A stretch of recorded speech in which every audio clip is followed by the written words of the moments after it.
Corresponde este vídeo al contenido de la versión presencial del 23 de noviembre de 2022 del curso de Historia de España en el Centro de Mayores Casa del Reloj del distrito de Arganzuela, en Madrid. Vamos a hablar del Neolítico, periodo de la prehistoria que comenzó hace unos 10.000 años con la aparición de la agricultura y la ganadería y que termina con la invención de la escritura hace unos 5.400 años. La utilización de la agricultura y la ganadería que hacen a los hombres sedentarios para permanecer junto a los campos que cultivan les permite además producir más alimentos de los que necesitan para su sustento diario, y esto representa una auténtica revolución. Recomendamos en este punto acceder a un vídeo de 2,11 minutos en el que en el canal YouTube de Flavia Gasetúa encontramos un excelente resumen. Utilizamos la interpretación sobre el Neolítico de André Leroi-Gourhan en su obra Prehistoria, que coincide con Gordon Childe. Al valorar este cambio fundamental en las bases de la economía como una revolución, traemos asimismo la visión contrapuesta, o no lineal para ser más precisos, del historiador israelí Yuval Harari en su obra Sapiens, de animales a dioses, en la que precisa que tal revolución fue la que castigó al 90% de la población a una dura existencia como campesinos, pero que fue el 10% que se apropió de los excedentes lo que formó y desarrolló las élites de guerreros, sacerdotes y reyes, que han sido los protagonistas de lo que conocemos por historia. Incorporamos, finalmente, el Neolítico en la península ibérica, aludiendo a la cerámica cardial en Cataluña y a las culturas calcolíticas de los Millares en Almería y Vilanova en Lisboa. Vamos a ello.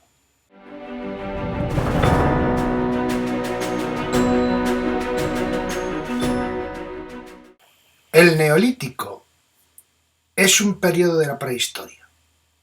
Comienza hace unos 10.000 años con la aparición de la ganadería y la agricultura.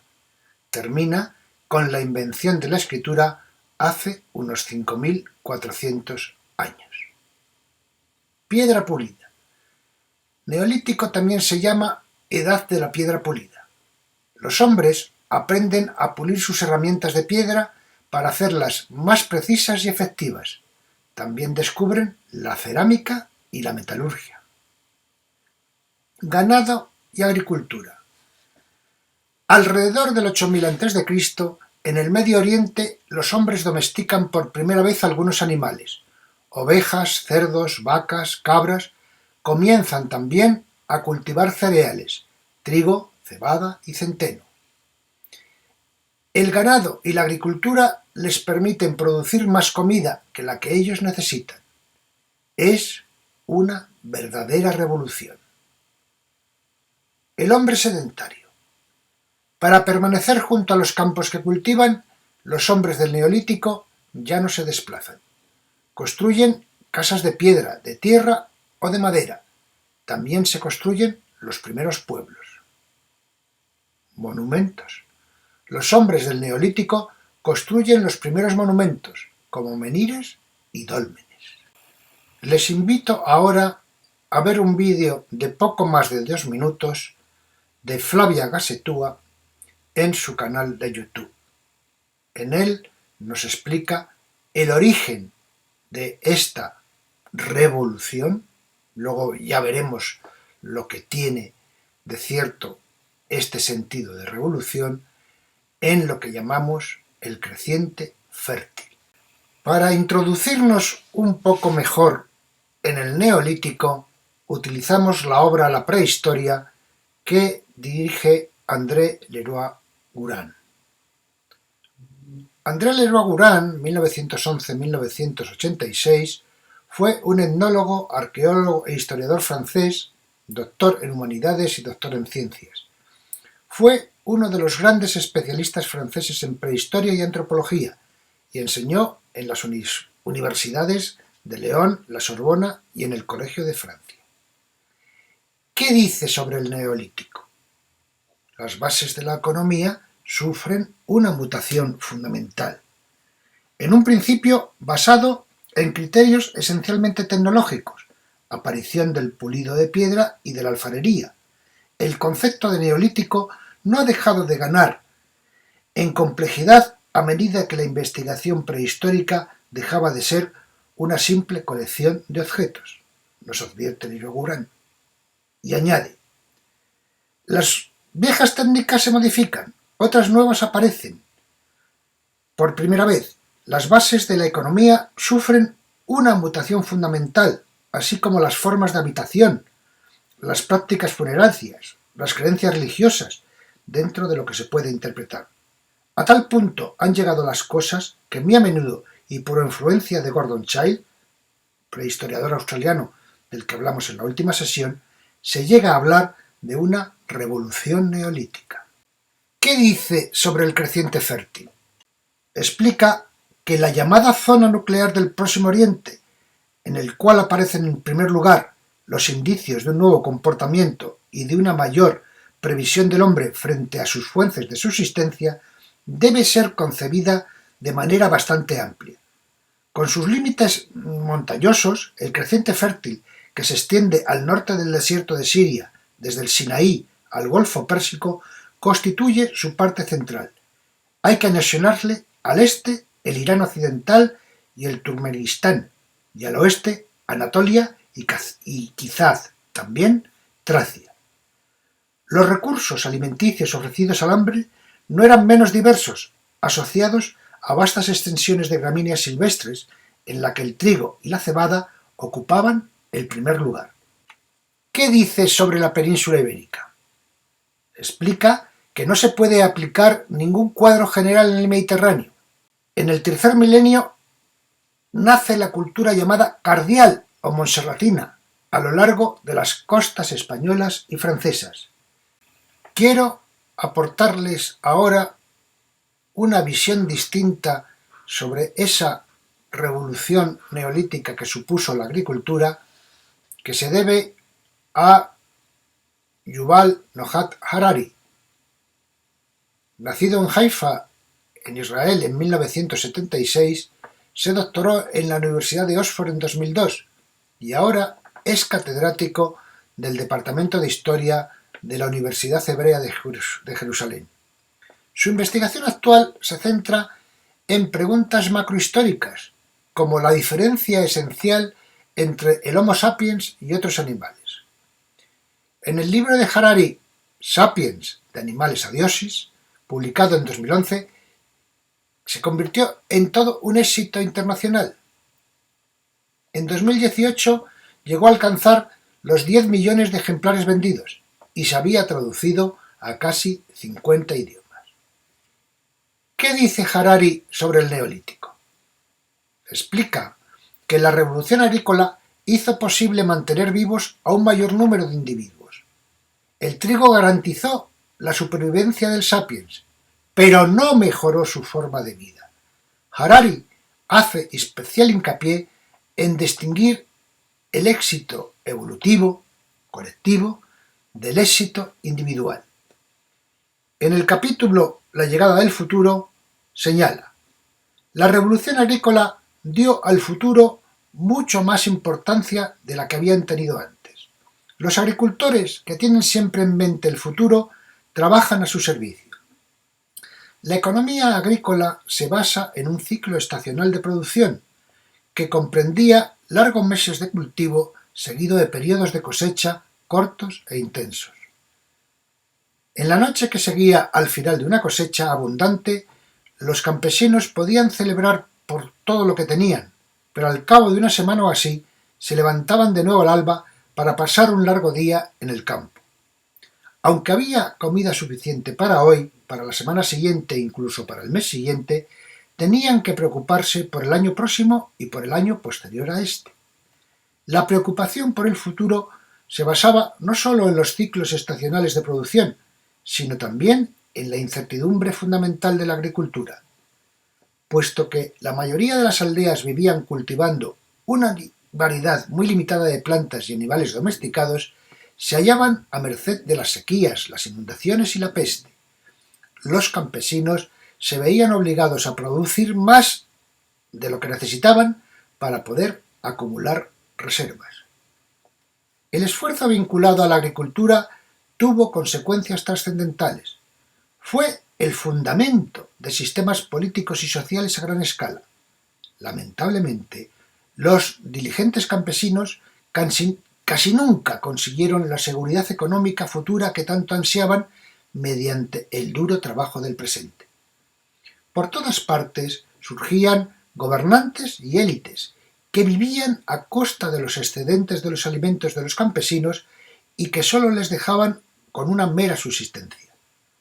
Estos excedentes alimentarios confiscados impulsaron la política, las guerras, el arte y la filosofía. Construyeron palacios, fuertes, monumentos y templos. Hasta la época moderna tardía, más allá del 90% de los humanos eran campesinos que se levantaban cada mañana para labrar la tierra con el sudor de su frente. Los excedentes que producían alimentaban a la reducida minoría de las élites, reyes, funcionarios gubernamentales, soldados, sacerdotes, artistas y pensadores, que llenan los libros de historia. La historia es algo que ha hecho muy poca gente, mientras que todos los demás araban los campos y acarreaban barreños de agua. Lo que explica es que la revolución no fue tal para el conjunto de la humanidad, sino que permitió que hubiera una élite que desde ese momento se apropió de los excedentes y manejó el poder, la política, la religión, etc. Ya nos he venido explicando que la península ibérica se encontraba en la periferia, en el extremo occidental de ese mar Mediterráneo, ese mar central, en torno al cual surgieron las primeras civilizaciones. El Neolítico llega a la península ibérica hacia el año 6000 a.C. El comienzo del Neolítico en la península ibérica, y con ello sus avances, fueron introducidos por grupos humanos procedentes de Oriente y que se instalaron inicialmente en la zona costera mediterránea. Estos primeros emigrantes neolíticos fueron seguidos, tiempo después, por nuevos grupos que llegaron también por mar e introdujeron las novedades de la cultura neolítica. Como acabamos de señalar, entre el 6000 y el 4000 a.C., el Neolítico se introdujo en la península ibérica por la zona costera mediterránea de la mano de pueblos llegados por el mar y que procedían de Oriente. Al parecer, estos pueblos introdujeron las plantas y las especies de animales domésticos que constituían su fuente de alimentación. La nueva forma de vida pronto se extendió desde Cataluña a Andalucía, llegó hasta el sur de Portugal y paulatinamente fue extendiéndose hacia el interior, siendo adoptada por la población autóctona. Aún así, las zonas más alejadas de la costa mediterránea quedaron algo aisladas de las novedades. Entre las características que tenemos está la presencia de un tipo de cerámica que se conoce como cerámica cardial, con una decoración hecha a base de impresiones de conchas de berberechos, cardium, sobre el barro fresco. Pervivencia de rasgos antiguos con los nuevos. Por ejemplo, en esta fase sigue siendo la más común la vida en cuevas y abrigos naturales. Aunque se practican la agricultura y la ganadería, la caza y la recolección seguían siendo actividades muy importantes para el sustento de la comunidad.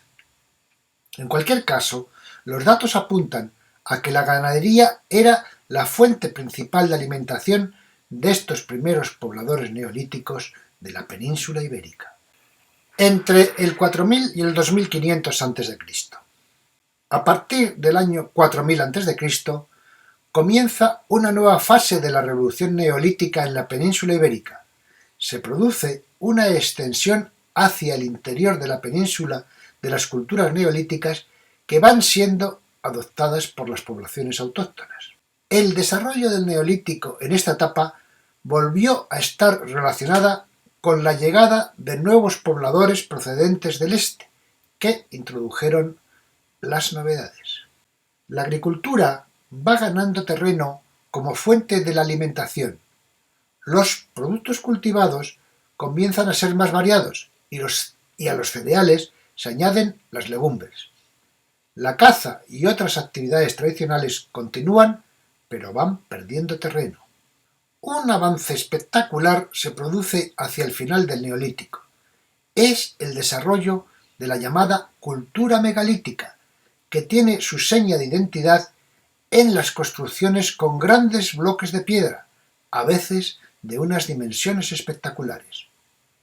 Estas construcciones, que suelen tener un sentido simbólico, religioso y de enterramiento, nos hablan de comunidades que están ya muy bien organizadas y con un alto desarrollo técnico. Vean en la diapositiva cómo era la fase de la construcción de un dolmen o de un túmulo destinado a un enterramiento de algún jefe, algún rey, alguien preeminente en la comunidad. Llegamos a lo que se conoce como Calcolítico, Edad del Cobre, que es el período de la prehistoria ubicado entre el Neolítico y la Edad del Bronce. El cobre fue uno de los primeros metales que usó el hombre, utilizándolo inicialmente en su estado natural, cobre nativo, ya que se desconocían los mecanismos por los cuales se podía fundir el mineral. En estos primeros tiempos se moldeaba gracias a las técnicas del martillado o el batido en frío, por lo que esta fase no es considerada todavía calcolítica, sino neolítica.